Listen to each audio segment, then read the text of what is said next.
Happy Wednesday. And where do you make your home? How do you find that sense of home, that sense of peace and security? Where is your home? And Psalm 84 verses 1 through 4 kind of give us this sense. How lovely is your dwelling place, Lord of heavenly forces. My very being longs, even yearns for the Lord's courtyards. My heart and my body will rejoice out loud to the living God.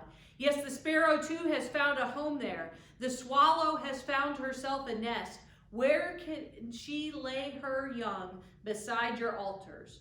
Lord of heavenly forces, my King, my God, those who live in your house are truly happy. They praise you constantly.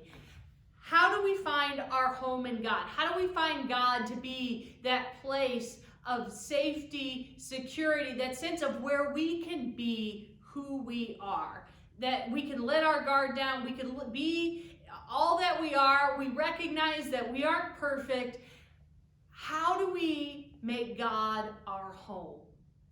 And it's a sense of, we may have had this experience a little bit with other people, that when we're with certain people, that's our home.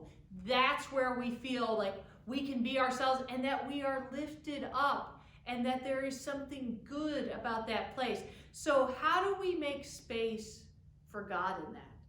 How do we focus that God can be that starting place of home for us? No matter the way our lives are going, no matter how maybe a wave hits us, or whether or not we lose someplace, or whether or not we have to be in a different physical location, how are we making space for God to be our home?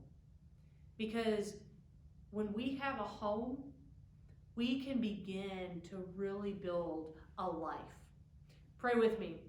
God, help us this day, help us every day to know that you can be our dwelling place, to know that we can trust in being with you, that we can feel that sense that you are home for us, that place of safety and security, that place of peace where we can be ourselves and then be lifted up.